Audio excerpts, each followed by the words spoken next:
John Wick. Duh. Relock. Is that what they call that? Center Axis lock. axis retardedness. What's up, everybody? Glad you're tuning in again. So Joel and I have been teaching a bunch of classes here lately. Had one this weekend, and I was like, hey, we're in the hotel kind of early. We should make some YouTube videos answering. That was a good idea, you guys. Some of the, not really mine, answering some of these questions.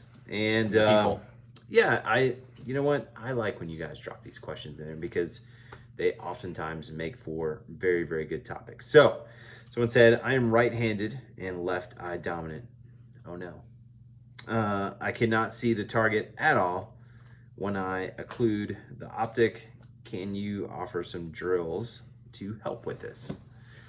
I'm not so sure there's any sort of drill, so to speak, that this person should be doing.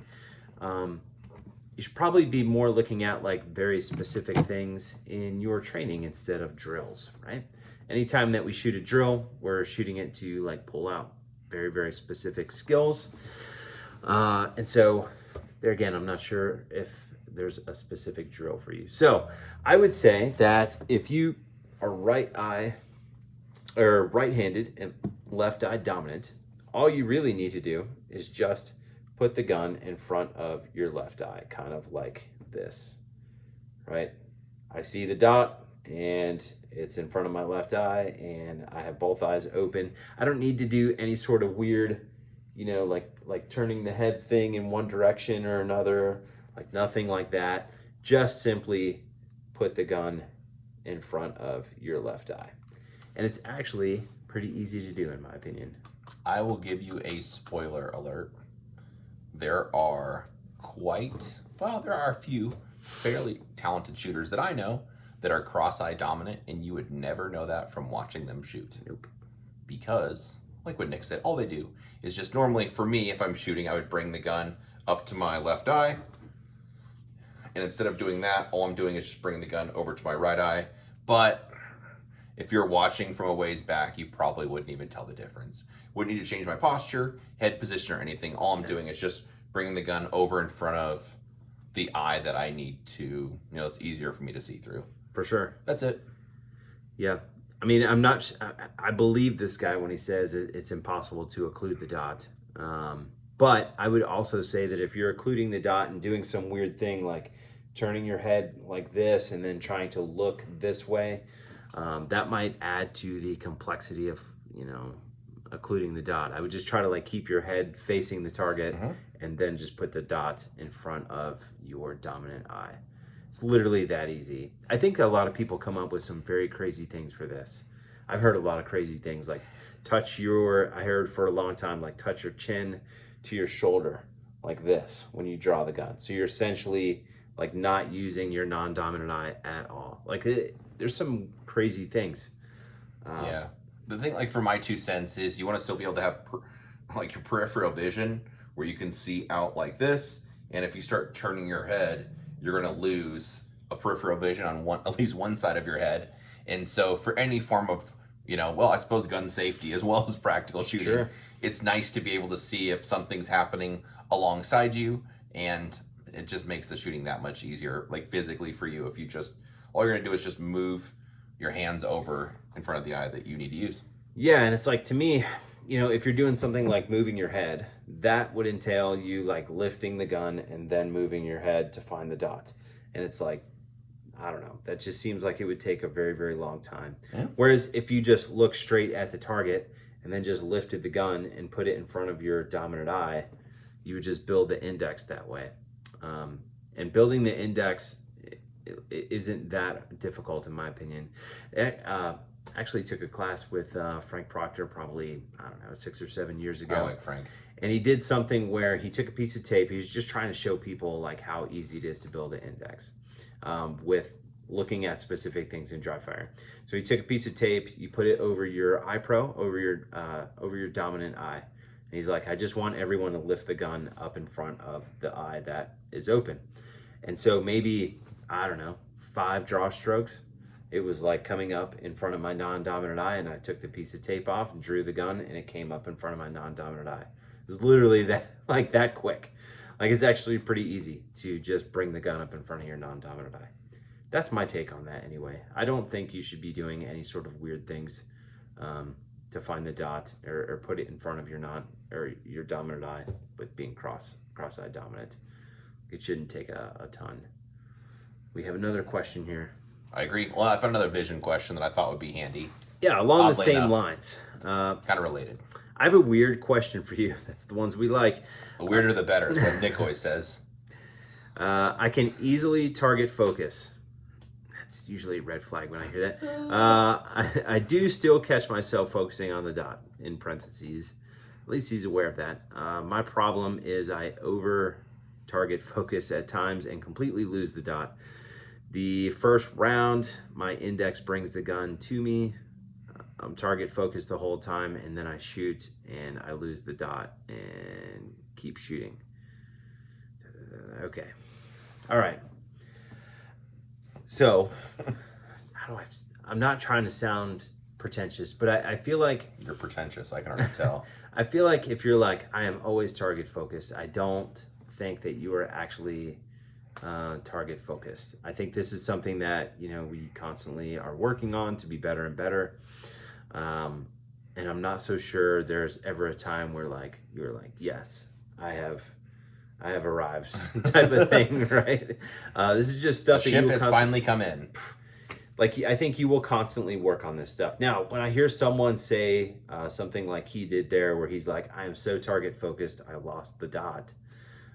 It's actually the opposite of you being target focused. Like, that would be a cue that you are pulling your vision off of the target and you are completely inside of the lens of your optic and not staring at the dot or staring at the spot on the target.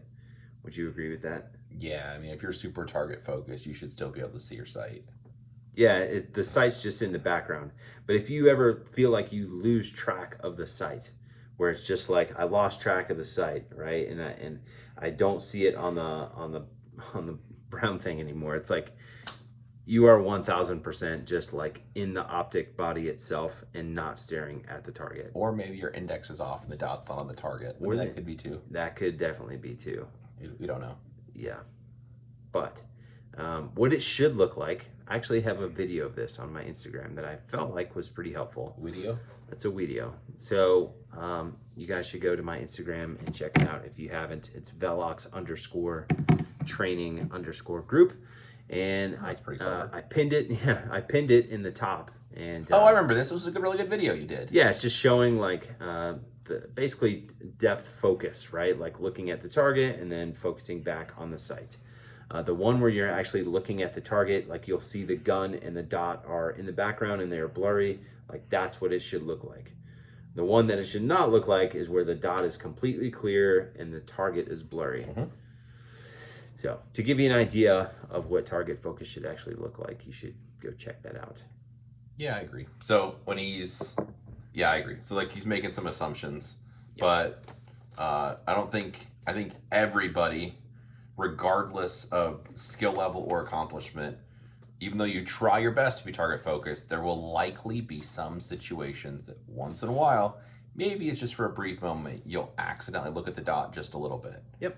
Now maybe, speaking for me, once in a while that'll happen. I'll be pretty upset about it, maybe a little bit of self-hatred, but then I just, get back on trying to be target focused again and then pay close attention to the situation that it happened. Normally, it'll be a target that I perceive to be difficult or something far away. It's easy to switch your attention to the dot. I think that's probably the most common one for most people. Yeah, for sure. Steel at distance, something that they perceive to be really difficult. They just want to stare at the dot and try to control it and put it on a spot on the target, or what they perceive as a spot on the target, but it's usually in the general vicinity if you're staring at the dot. Yeah, and the last part of his question was, sometimes my predictive shooting or grip works and I have a good pair. Otherwise, the second round is off one way or the other around the edge of the target. Any tips for that? That's a big push. I would say it sounds like he's pushing on the gun, with his firing hand, maybe tire upper body. First round goes where you want it to, and then the second round goes somewhere else because he's pushing on the gun. And so I would just look at, how do you need to hold the gun to just allow the gun to do what it's going to do and return the same every single time? And by return the same, I mean like very, very precisely. The gun should return to exactly where it lifted from if your grip and your vision are working together.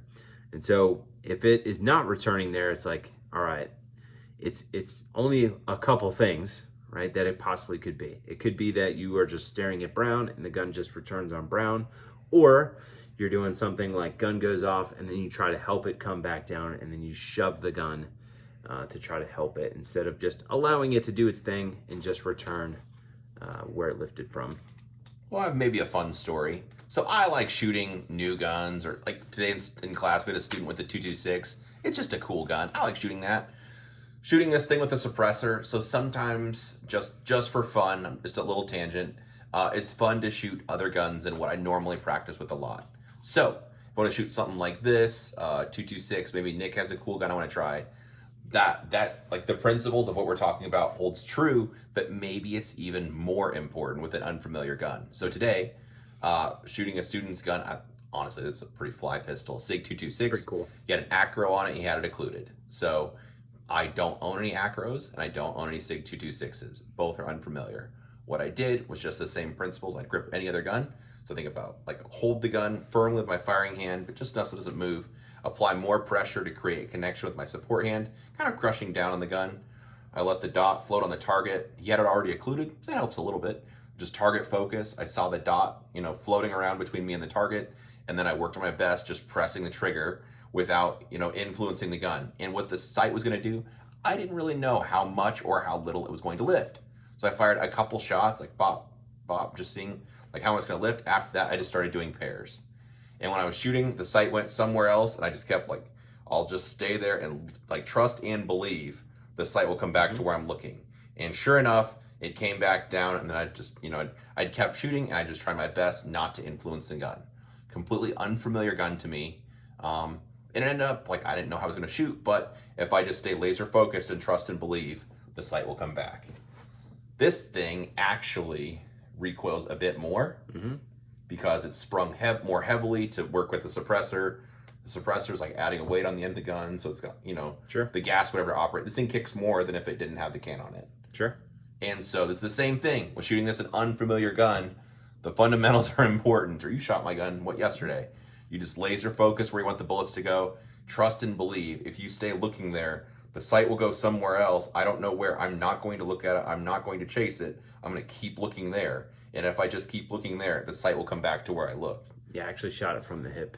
You did do that. And put two like this. That was pretty fly. Barbecue forks. Yeah, but anyway, it's the same thing with an unfamiliar gun or a familiar gun.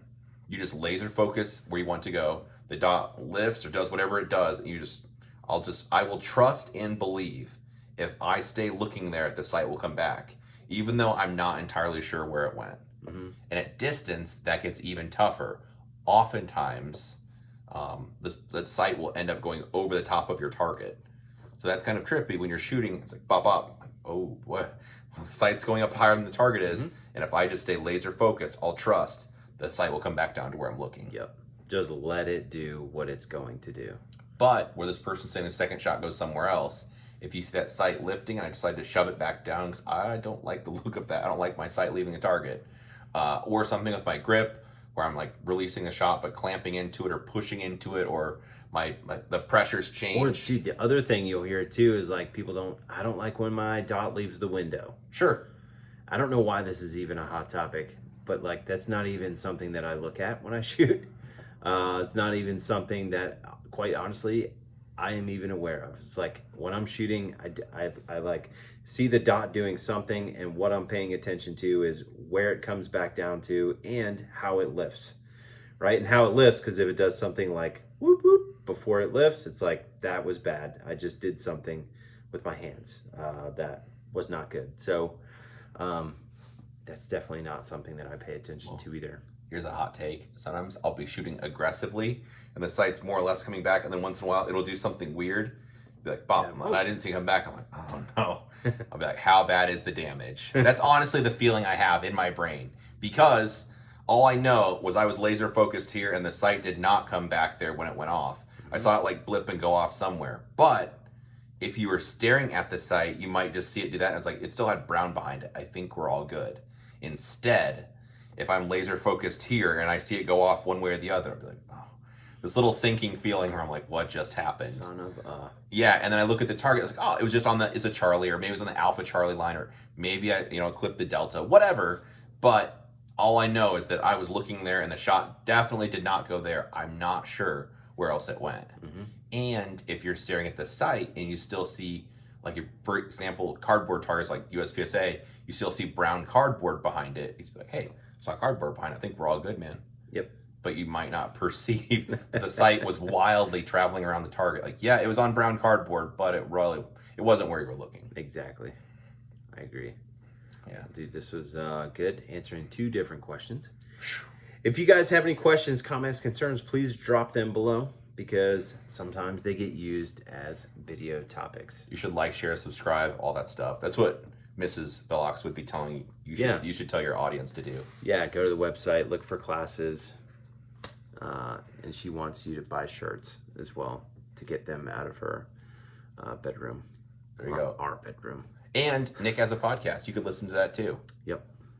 It's called the Train Smart Podcast. Joel also has a podcast. This is true. Yep.